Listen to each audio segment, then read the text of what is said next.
Assalamualaikum warahmatullahi wabarakatuh. Perkenalkan, nama saya Maratul Aziz, NIM 19133030, Prodi Agroteknologi semester 3. Baik, kali ini saya akan menjelaskan hasil dari praktikum ekologi pertanian, yaitu yang pertama, dekomposisi. Baik, pada percobaan dekomposisi, kami mengamati laju dekomposisi yang terjadi pada 3 jenis vegetasi daun, yang masing-masing diambil sampel daun basah 10 gram dan sampel daun kering 10 gram, dan diperoleh hasil bahwa bobot hasil dekomposisi pada setiap vegetasi berbeda-beda. Pada pengamatan 1 bulan sebelum diovenkan, daun pisang kering memiliki berat yaitu 24,78 gram, dan berat setelah dioven yaitu 12,56 gram. Daun pisang basah sebelum diovenkan memiliki berat 10,56 gram, dan berat setelah dioven yaitu 2,62 gram. Daun bambu kering sebelum dioven memiliki berat yaitu 13,43 gram, dan setelah dioven beratnya yaitu 8,87 gram. Dan daun bambu kering sebelum dioven yaitu 13,43 gram, dan daun bambu basah setelah dioven beratnya 4,54 gram. Daun singkong kering sebelum dioven memiliki berat 8,24 gram, dan setelah dioven beratnya yaitu 4,05 gram. Dan daun singkong basah sebelum dioven memiliki berat 6,75 gram, dan setelah dioven beratnya yaitu 3,37 gram. Perubahan berat pada setiap jenis vegetasi tersebut menunjukkan bahwa dekomposisi tersebut disebabkan oleh beberapa faktor. Proses dekomposisi serasa antara lain dipengaruhi oleh kadar air, aerasi, dan suhu.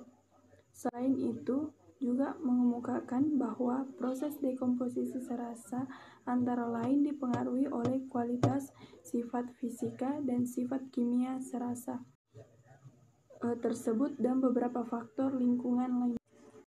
Baik, selanjutnya untuk pengamatan interaksi kompetisi dan biomassa. Pada pengamatan untuk kompetisi intraspesifik, A1 didapatkan tinggi tanaman 3,8 cm dan jumlah helai daun 7 helai dengan berat kering 2,12 gram. Untuk A2 didapatkan data tinggi tanaman 5,5 cm dan jumlah helai daun 6 helai dengan berat kering 3,12 gram.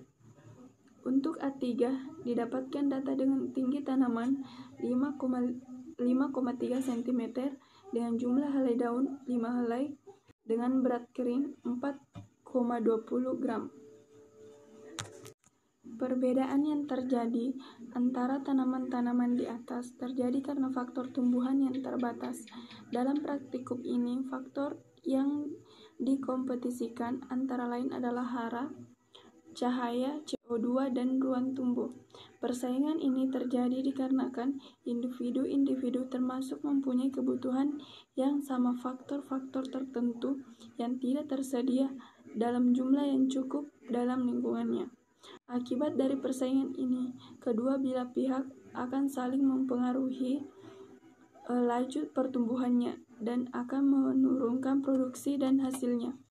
Perlakuan jumlah populasi per lubang memberikan pengaruh nyata terhadap parameter jumlah cabang, jumlah daun, jumlah polong, berat segar tanaman, dan berat kering tanaman. Hal ini dimungkinkan bahwa tingkat kebutuhan tanaman dapat terpenuhi dan dapat dimanfaatkan tanaman secara optimal untuk pembentukan jumlah cabang yang secara tidak langsung berpengaruh terhadap peningkatan jumlah polong, berat segar tanaman, dan berat kering tanaman. Dari hasil pengamatan biomassa kompetisi interspesifik pada tanaman kangkung dan bayam berbeda-beda.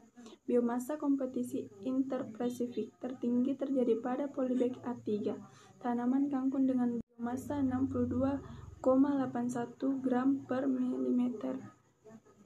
Dan biomassa kompetisi interspesifik terendah terjadi pada polybag B3 tanaman bayam dengan biomasa 2,22 gram.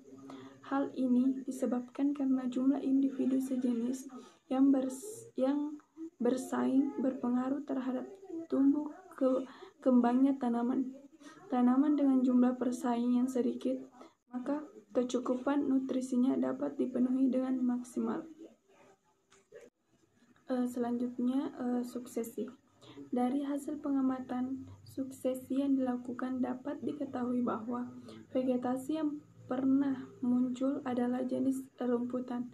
Hal ini disebabkan jenis suksesi merupakan suksesi sekunder, di mana sudah terdapat kehidupan sebelumnya. Vegetasi yang biasanya muncul pertama kali biasanya berupa tumbuhan pelopor atau plonir, yaitu tumbuhan yang berkemampuan tinggi untuk hidup dan lingkungannya yang serba terbatas pada berbagai faktor pembatas. Ini sesuai pernyataan terdapat tumbuhan-tumbuhan yang dapat tumbuh dengan cepat. Dapat diketahui bahwa plot pengerusakan tanah merupakan plot yang paling cepat tumbuh. Vegetasi adalah plot pengerusakan lahan karena struktur tanah, kesuburan, dan unsur hara masih dipertahankan sehingga dapat memicu pertumbuhan vegetasi secara cepat. Hal ini sesuai pernyataan Majid.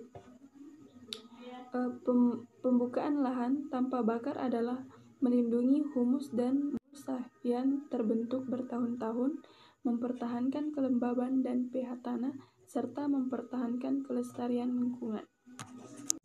Pada percobaan suksesi yang telah dilakukan, dapat dikatakan berhasil karena pada plot yang telah dibuat terjadinya proses suksesi, yaitu perubahan dalam suatu komunitas yang berlangsung menuju suatu arah, pembentukan komunitas secara teratur.